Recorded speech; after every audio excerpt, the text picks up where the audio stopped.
Boa tarde. A gente vai ter mais um momento de conversa, e de conversa muito boa, muito interessante nesse momento, que vai ser com o pastor Godoy, o pastor Celso Godoy, que é pastor em Medeiros Neto, e estaremos conversando sobre um assunto também muito importante, muito interessante para a vida das famílias em geral, apesar que vamos estar voltados para o ministério pastoral, tá bom? Então vamos ter esse encontro com ele, vamos ter essa conversa com ele. Eu estou aguardando aqui a entrada dele.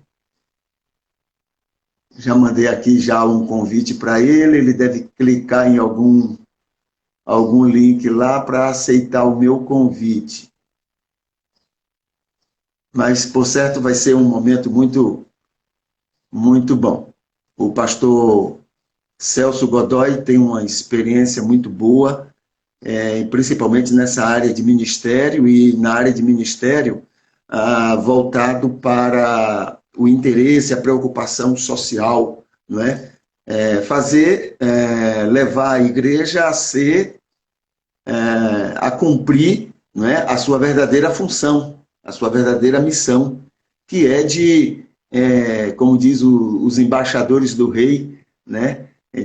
Representar o reino do Senhor neste mundo, agir em benefício dos outros, em benefício da sociedade, em benefício das pessoas que estão ao nosso redor e precisam muito, né, da nossa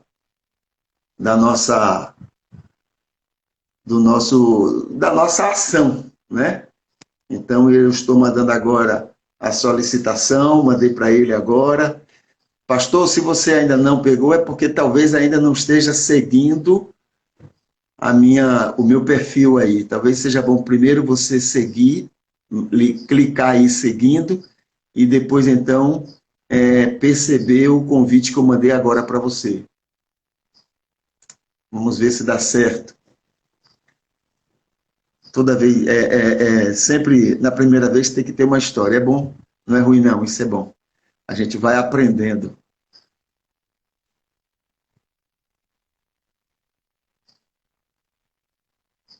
Vamos ver se dá certo. Muito bem, enquanto ele está descobrindo como fazer, né, ou está vendo aí como resolver essa questão, é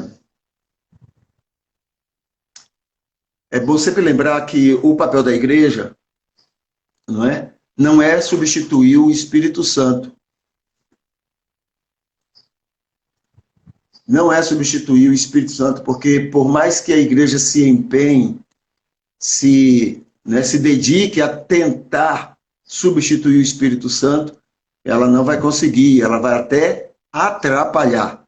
Né? A obra do Espírito Santo é convencer o homem. Eu mandei um convite agora, pastor.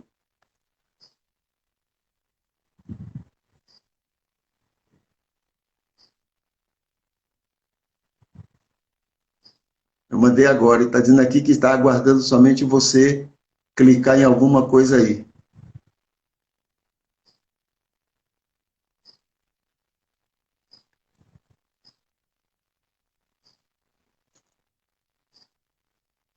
Não acredito que eu vou perder a oportunidade de ouvir o pastor Celso Godoy, porque a tecnologia não vai deixar a gente se encontrar nesta oportunidade.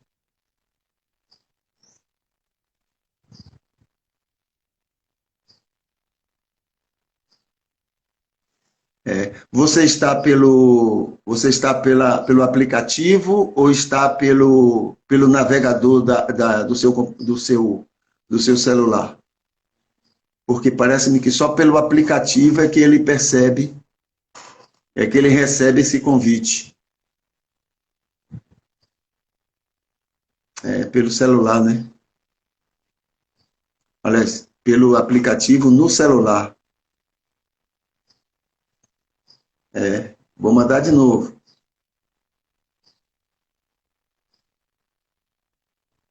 Foi enviada uma solicitação.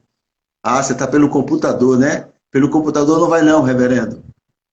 Só pelo celular mesmo. Pelo aplicativo no celular. Muito bem. Então, enquanto ele está fazendo essa transição aí, deixa eu falar uma coisa para vocês. Então, muitas vezes, a igreja, muito bem intencionada, ela tenta fazer o papel do Espírito Santo. O papel do Espírito Santo, segundo a Bíblia nos fala, é o de convencer o homem do pecado, da justiça e do juízo, e muitas vezes nós somos tentados a fazer isso, né? A gente quer provar para as pessoas que elas são pecadoras, a gente quer provar para elas que elas estão numa situação, numa situação espiritual não positiva, a gente quer forçar essa pessoa a reconhecer isso, quando esse não é o nosso papel. Nosso papel não é convencer ninguém, da sua situação. Muito bem, agora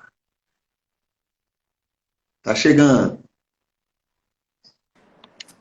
Tem outras funções também do Espírito Santo que às vezes a igreja tenta substituir, mas a gente conversa em outras oportunidades, quem sabe pode ser até hoje. Mas aí está o pastor Celso Godoy. Eu estou achando você num lugar meio escuro, pastor. Não estou vendo o seu rosto. Põe esse rosto aí num lugar mais claro para o povo ver como você... Aliás, o povo já conhece muito você em muitas das atividades aí. Melhorou agora? Em muitas da... Agora melhorou. Melhorou. Seja bem-vindo. Ok, pastor. Eu estava tentando entrar pelo computador, porque pelo celular é ruim. Eu não gosto muito de fazer live pelo celular, não. É mais complicado, fica tremendo. Parece-me... Eu não conheço o Instagram pelo computador, só conheço pelo celular. Eu normalmente entro pelo Instagram, mas nunca fiz uma live no Instagram. Eu sempre faço pelo sempre faço pelo Facebook. Agora eu tenho que arrumar um jeito aqui de firmar esse celular. Só um minutinho aí, tá bom? Certo, tá bom.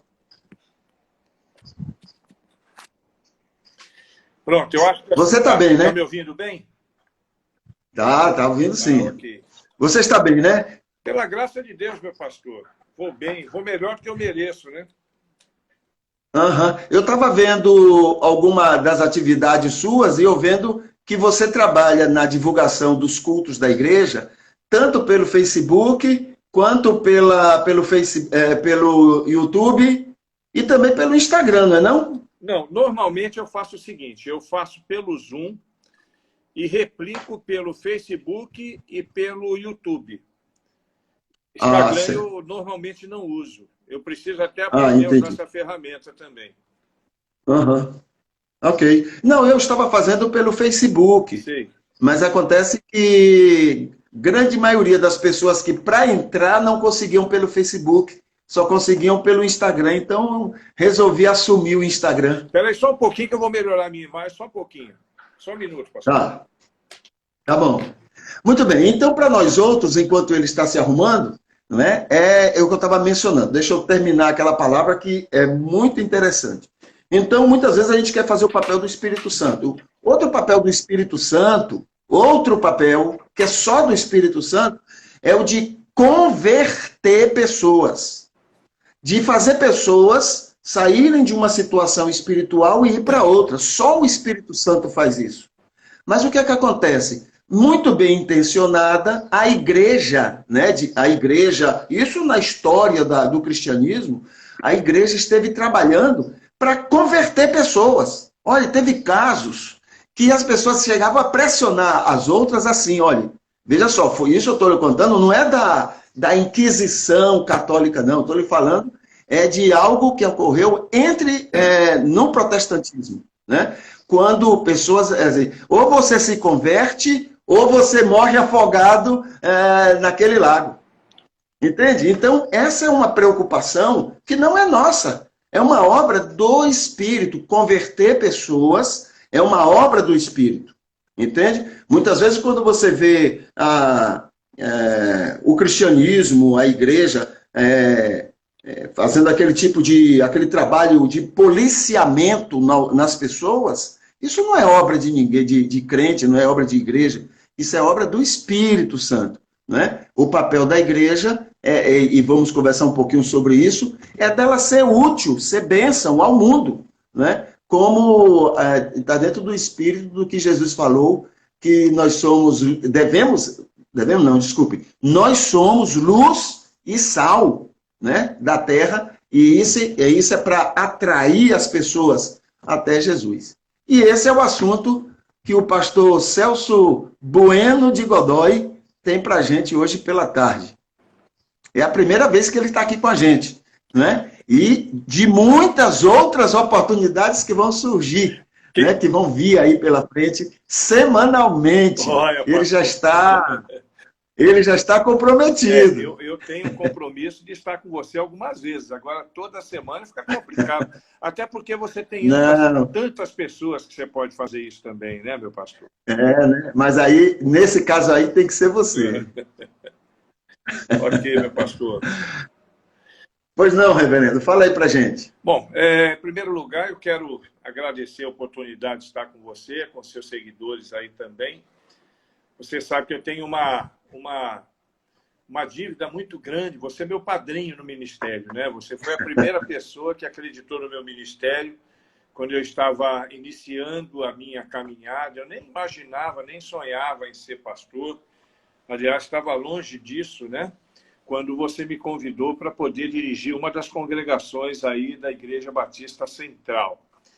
A partir dali eu entrei e não saí mais. Estou até hoje, né? Já são quase 28 anos, 27 anos mais ou menos, quase o mesmo tempo que você ficou na Central, né? Me parece que 2 anos depois que você chegou, que você me convidou. Uhum. E foi uma experiência muito bacana para mim, eu aprendi muito estando contigo, você é um pastorzão mesmo, tenho um carinho muito grande por você, pela Cristina, né?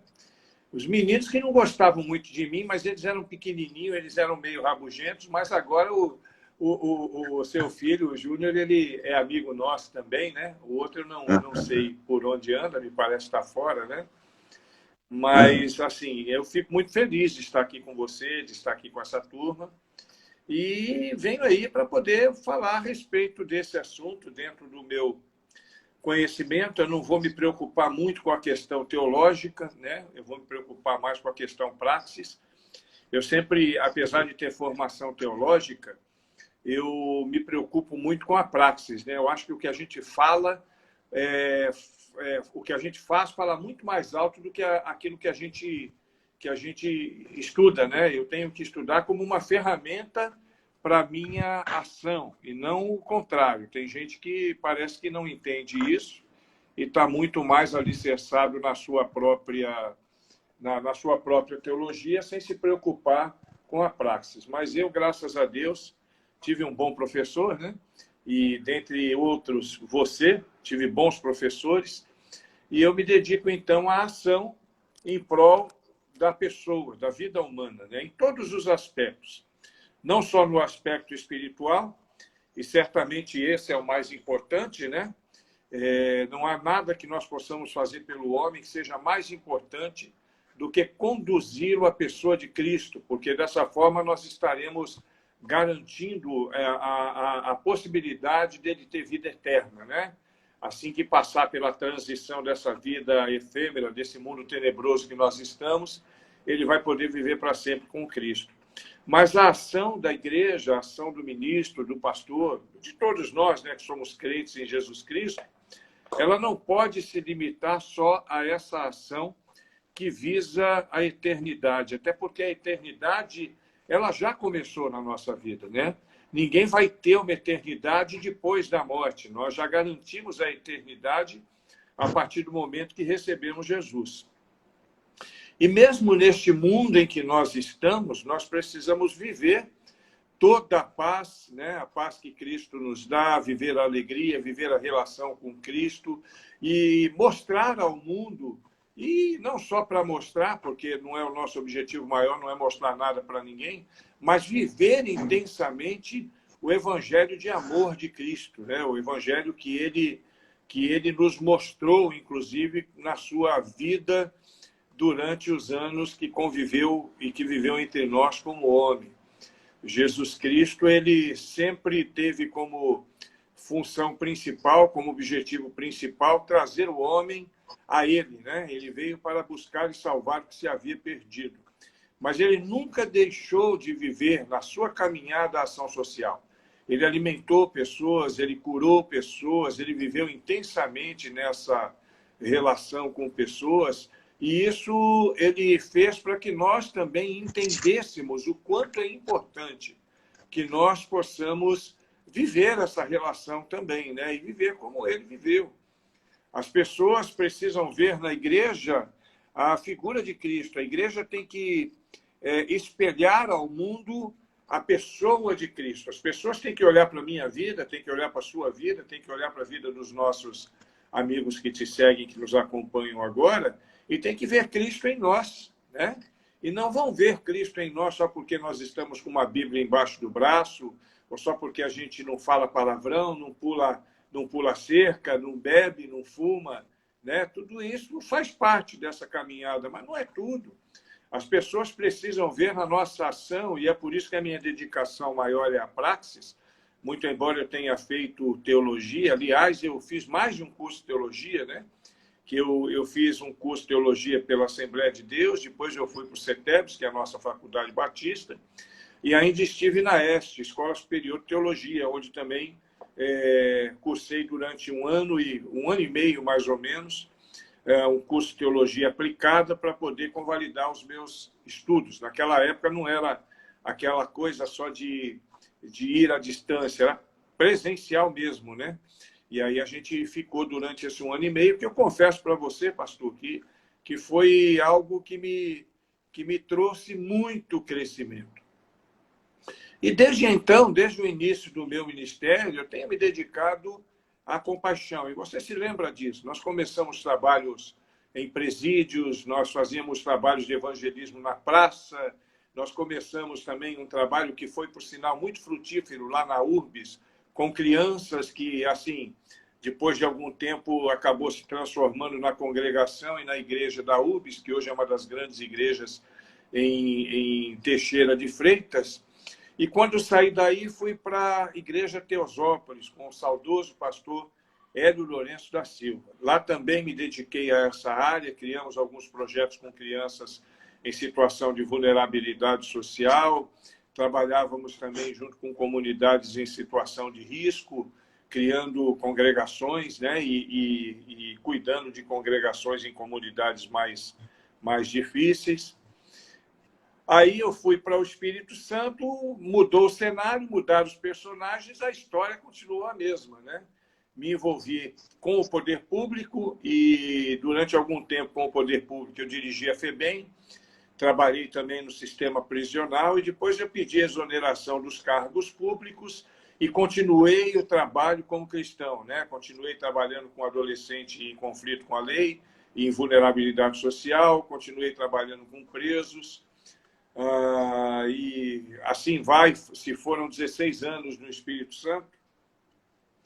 E depois, Rio de Janeiro, missões nacionais, também coordenando os grupos em alta complexidade. Aí eu trabalhei com favela, trabalhei com prostitutas, trabalhei com tribos urbanas, e aí foi.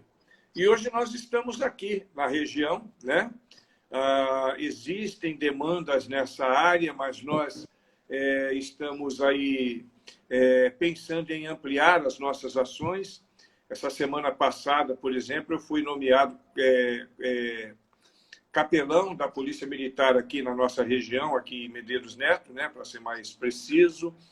E aí, em Teixeira de Freitas, nós temos um projeto para poder começar no presídio com o Ministério Público e só estamos esperando essa onda do Covid dar uma trégua para nós, para que nós possamos lidar. E aqui na igreja local, a nossa luta esse primeiro ano foi mostrar à igreja o que é igreja, foi mostrar ao crente o que é ser crente e quebrar alguns paradigmas no sentido de que a igreja ela precisa se preocupar. Tipo assim, aquele dito popular que a gente ouvia muito, né? Vamos cuidar do espírito porque a carne está podre. E não é bem por aí, né? Eu tenho que cuidar do espírito, tenho que cuidar da carne, eu tenho que cuidar da natureza, eu tenho que cuidar em tudo que está ao meu redor, porque eu sou mordomo de Deus, e como mordomo de Deus, Deus me dá essas responsabilidades. Então, basicamente, é isso. Para começar a lidar com esse nosso bate-papo aí, eu estou aí à vontade para tentar responder as suas questões, né? Eu estou batendo a mão assim, porque tem uma mosca aqui que está me perturbando, e eu tenho uma verdadeira ojeriza de mosca. Eu odeio mosca, né? Muito embora seja uma criatura de Deus também, mas elas perturbam com força. Estou tentando afastá-la de mim.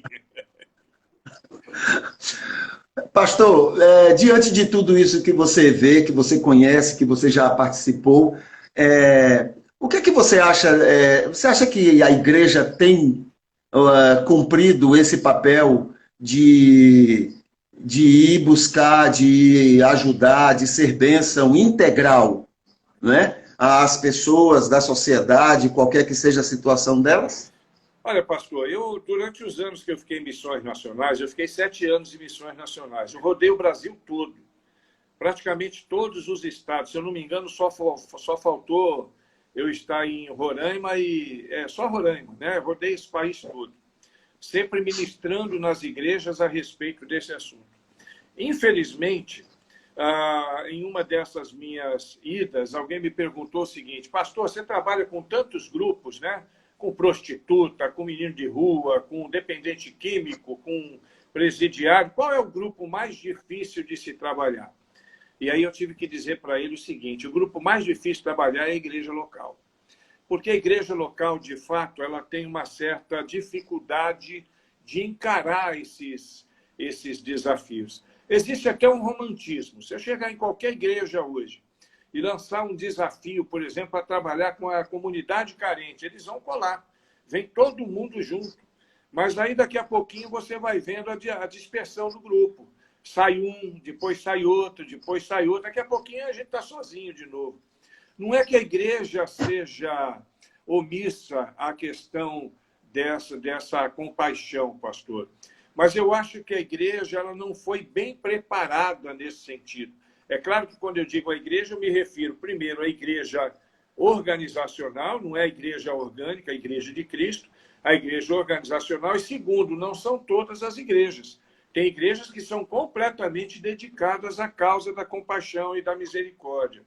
Mas, assim, fazendo um balanço geral, eu acho que a igreja tem muito a aprender ainda, né? Nós temos muito a aprender, e não só para aprender e colocar no nosso arquivo da escola dominical, né? Tem gente que tem o arquivo da escola dominical com todas as revistinhas que aprendeu durante a sua vida. Mas aí a pergunta que fica é: o quanto daquele arquivo você colocou em prática na sua vida? Né?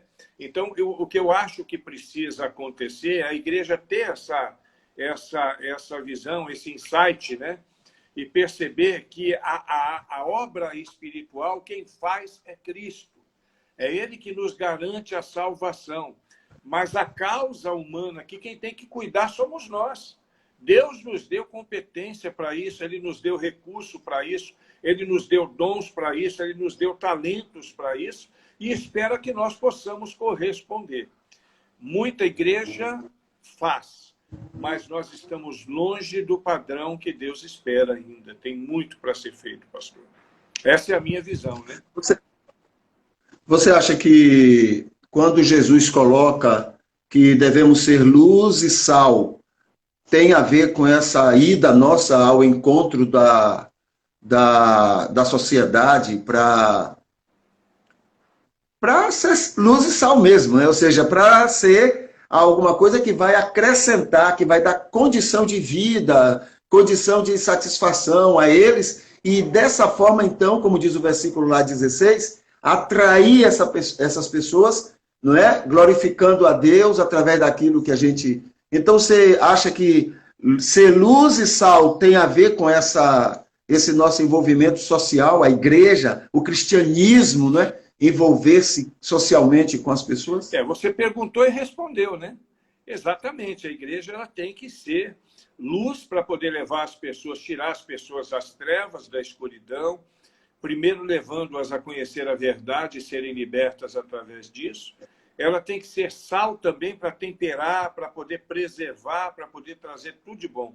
A única coisa que eu diria assim, que eu não concordo 100% com o que você falou, é a questão da atração. Eu não posso fazer essas coisas para tentar atrair ninguém. Até porque quem atrai as pessoas é o próprio Cristo, né? Ele tem que ser o foco da atração. As pessoas não têm que vir para o Evangelho porque ganharam uma cesta básica, ou porque alguém pagou a conta de luz dela, ou porque alguém ajudou a construir uma casa. Ela tem que ser atraída por Cristo, né? Agora, naturalmente, eu reconheço que essa atração vai acontecer, porque as pessoas vão ver Cristo na nossa ação, vão ver Cristo na nossa vida. Agora, não deve ser o nosso objetivo. Eu não tenho que fazer isso para atrair ninguém. Eu tenho que fazer isso, inclusive, independente se a pessoa é crente, é católica, é espírita, é macumbeira, é ateu, eu tenho que fazer isso. E não tenho que usar isso como moeda de troca.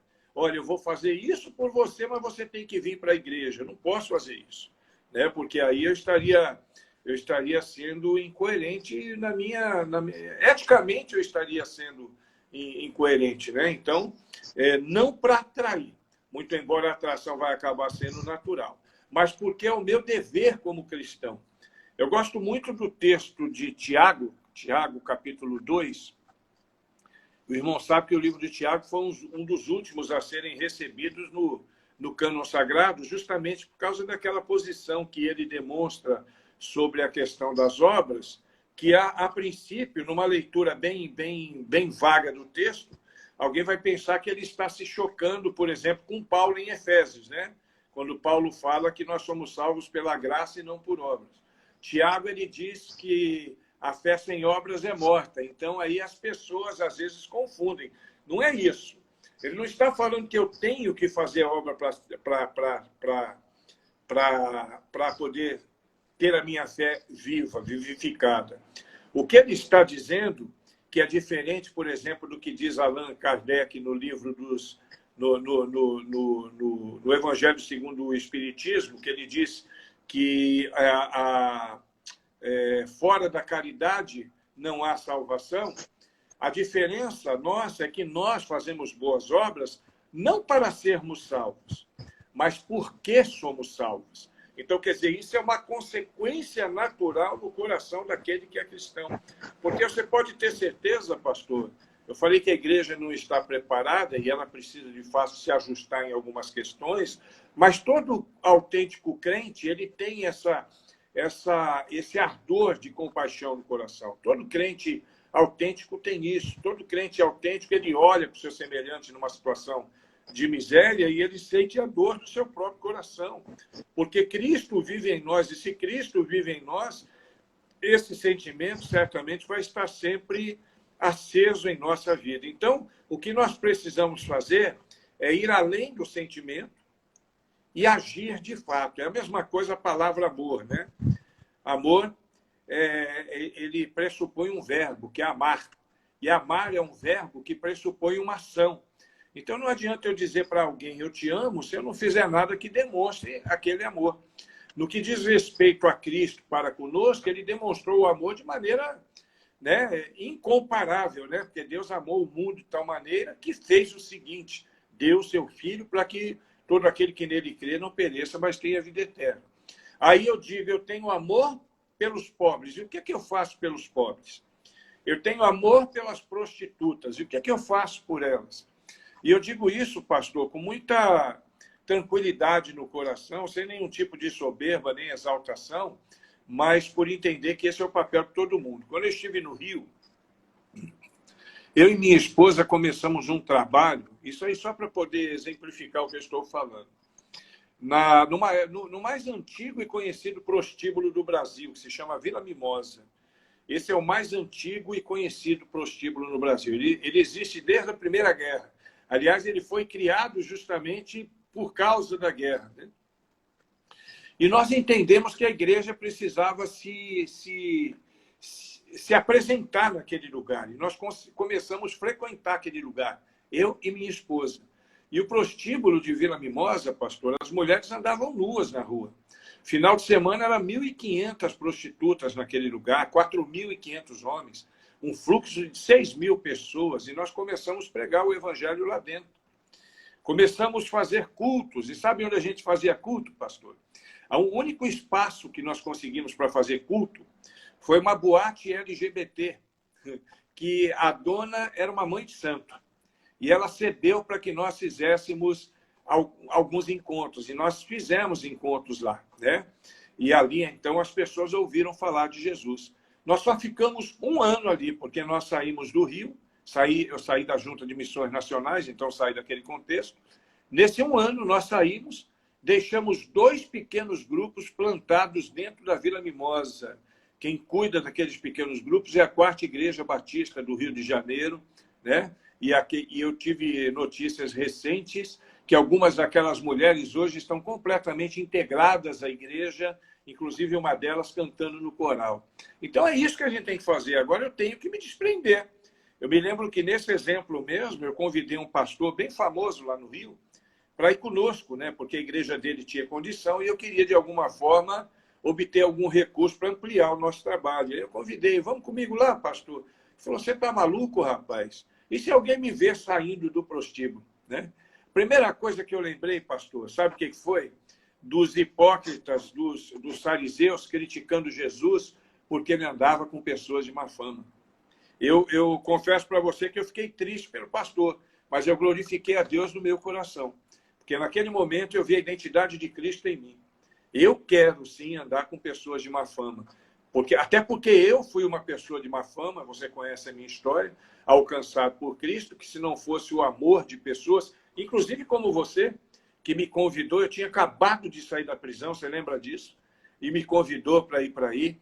E quando me fez o convite, eu aceitei o convite, mas teve que esperar um pouquinho, porque eu tinha que voltar para a prisão. Você lembra disso tudo? E você esperou, e quando eu voltei, o convite continuava de pé, e eu fui para lá, demonstrou compaixão. Você acha que todo mundo faria isso? Com certeza não, pastor. E o que me atraiu a Cristo foi o próprio Cristo. O que deve atrair as pessoas para a graça de Deus é o próprio Cristo. Sempre ele, não eu. Eu não posso me julgar suficiente para, com uma atitude minha, atrair alguém para Jesus. Não, não vou fazer isso. Eu quero alcançar as pessoas, às vezes falando a linguagem deles. Eu me lembro que nós plantamos uma igreja numa favela no Rio, em São Paulo, né? E lá naquela favela, nós começamos aquela plantação de igreja, não tinha como furar o cerco, né? Era uma favela bem complicada ali, mas nós percebemos o seguinte, que tinha um pessoal que gostava de hip hop. Aí o que eu fiz? No quadro de missões nacionais, eu tinha um pastor que era cantor de hip hop.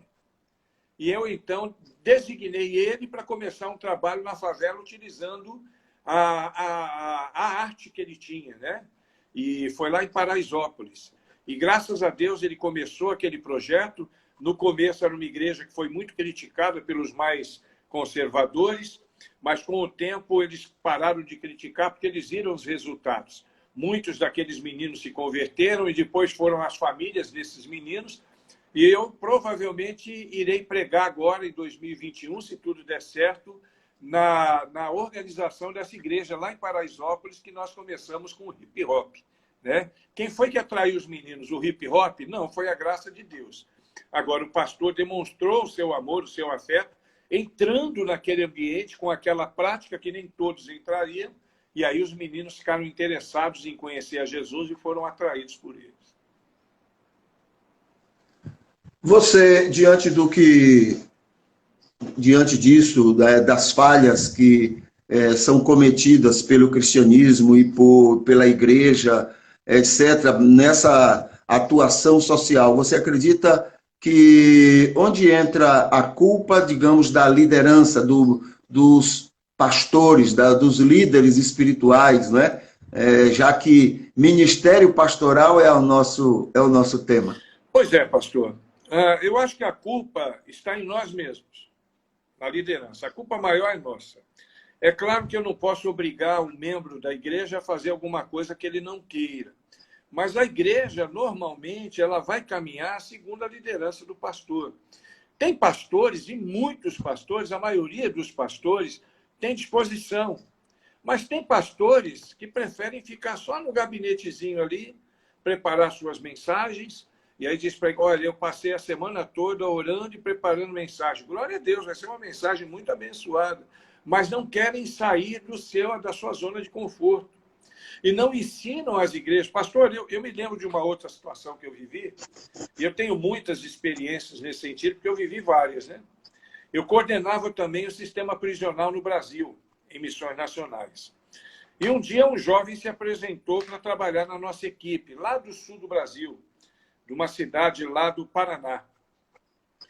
E eu falei, olha, tudo bem, você é muito bem-vindo, eu só preciso que a sua igreja faça uma carta de apresentação e recomendação, para que a gente possa começar o processo de colocar você em missões nacionais nessa área. E aí ele foi pedir à sua igreja que fizesse essa carta. Demorou uns 2 meses, ele me procurou, e falei, e aí, trouxe a carta? Ele falou, não, pastor, eu não trouxe. Eu falei, por quê? Ele falou, olha, eu falei ao pastor o meu desejo, e ele levou a uma assembleia da igreja, e depois ele me chamou no gabinete e me disse o seguinte, olha, irmão, infelizmente a gente não vai poder te recomendar esse trabalho. E eu fiquei assustado e perguntei para ele, mas por quê, pastor? E o pastor disse para ele o seguinte, vai que alguém se converte no presídio e queira vir para a igreja, como é que a gente fica? Não preciso falar mais nada, né, pastor? Você já entendeu a mensagem, né? Então, infelizmente, muitos pastores não querem isso. Eu tive um outro caso no Mato Grosso, e eu fui falar numa igreja, e na minha preleção eu falei sobre adolescentes e crianças em situação de vulnerabilidade social. Uma igreja grande, bonita, e no final um líder falou, que bênção, pastor, que você falou sobre isso, a nossa igreja ela tem essa visão, nós temos um trabalho numa comunidade só com crianças que vivem em situação de vulnerabilidade social. Eu falei, que bacana, e a gente consegue visitar, é muito longe daqui? Ele falou, não, pastor, é aqui, ó, a 2 quadras daqui é a congregação que nós colocamos para trabalhar essas crianças. Aí eu não entendi, eu perguntei para ele, mas vem cá, meu filho, se as crianças moram em 2 quadras, por que vocês não receberam eles aqui na igreja? Ele falou, não, pastor, eu não posso misturar as nossas crianças com essas da comunidade, não. Então tem muita gente que tem essa visão ainda, pastor. Ainda bem que Cristo não tinha essa visão, senão eu mesmo não estaria aqui. Você estaria entrevistando outra pessoa nesse momento, com toda certeza, né? Então termina a liderança influenciando muito fortemente, né? Negativamente. Infelizmente. Não são todos não, né, pastor? A gente sabe que é uma menor parte. Mas, infelizmente, eu tive a oportunidade de me encontrar com alguns desse grupo menor, né? Você acha que seminário teria alguma responsabilidade nisso também, na formação dessas lideranças? Hoje eu estava conversando com um amigo, inclusive um cantor, né? Um cantor famoso, Val Martins. E ele estuda, ele faz uma faculdade de teologia, né? Na Unigran Rio. E aí, conversando com ele, ele me perguntou mais ou menos o que você me perguntou. Ele falou, tem alguma diferença da faculdade para o seminário? Eu falei, tem. O seminário ele é dogmático. Ele vai preparar a pessoa, o seminário batista, a ser um bom pastor batista. E a faculdade não, ela tem uma teologia mais ampliada. Ela conversa com outras teologias que no seminário você não conversa. Os nossos seminários, pastor, não obstante eles serem bênçãos, né? Eu estudei em um e trabalhava mesmo dentro do Seminário do Sul, lá no Rio, fiquei pelo menos uns 3 anos lá dentro, né? Interagindo com aquela turma, e também com o Seminário Betel, lá do Rio de Janeiro. Os nossos seminários, eles pecam no seguinte aspecto: eles ensinam teologia, mas não ensinam praxis. Eles entram em assuntos teológicos, mas eles não entram em assuntos teológicos que possam levantar uma bola de dúvida, né? A gente hoje critica, por exemplo, nos Estados Unidos, as igrejas, até algum tempo atrás, ainda em alguns lugares é assim, são separadas, porque a teologia negra é diferente da teologia branca. Negro e branco não podiam estar juntos. Isso é um absurdo, pastor. Os nossos seminários, eles ainda não se preocupam com questões da modernidade. Por exemplo, no nosso seminário você não tem um curso sobre dependência química, tinha que ter. Você não tem um curso como abordar um marginal na rua. Você não tem um curso de como entrar numa comunidade. Você não tem um curso de como lidar com o pessoal de tribos urbanas. Quer dizer, tem aquela matéria missões urbanas, mas é muito rasa. É muito rasa e a gente fica perdendo tempo no bom sentido, né? Que me perdoe se tiver algum líder denominacional nosso estudando, mas eu falo o que eu sinto. Ficar perdendo tempo em, às vezes, ter 4 semestres para saber a história dos batistas. Com tanta coisa que a gente poderia estar aprendendo. Entendeu, pastor? Então, eu dou crédito às nossas instituições de ensino, porque se os pastores eles não ensinam, é porque eles também não aprenderam. Então, a culpa não é só deles, né? Eu acho que nós precisávamos passar por uma reformulação que atualizasse. Recentemente, nós vimos um grande líder aí falando em atualizar a Bíblia. Você deve ter acompanhado isso. Eu não acredito, obviamente, que temos que atualizar a Bíblia. Isso é um absurdo.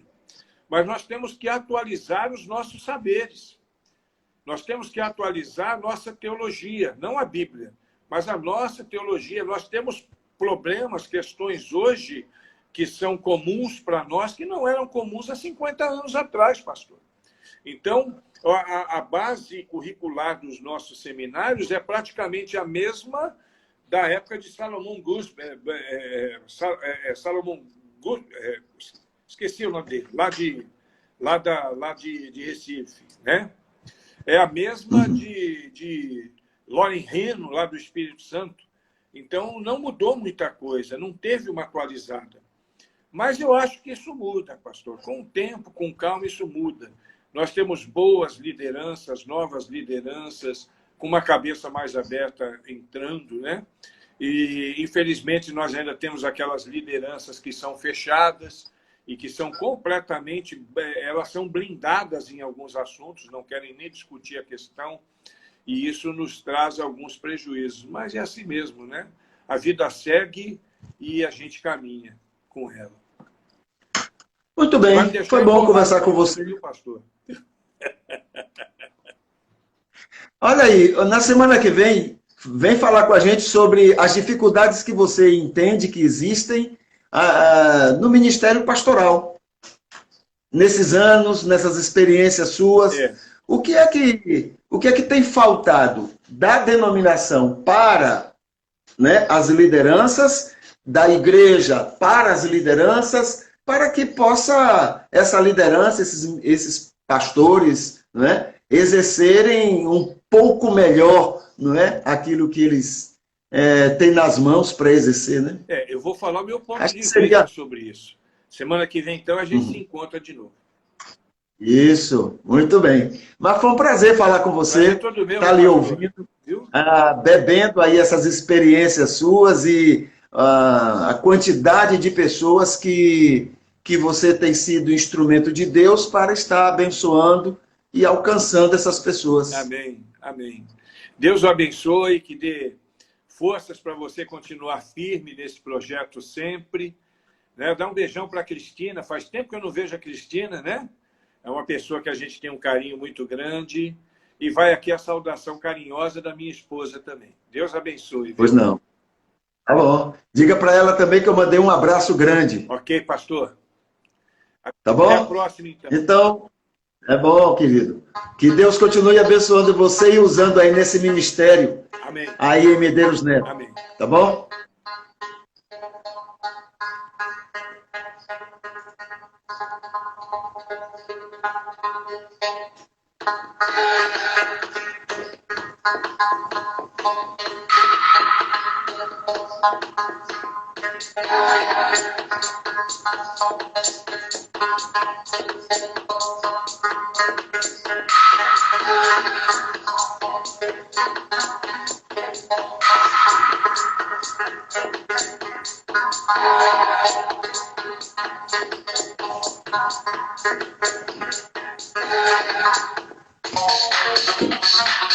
Thank you.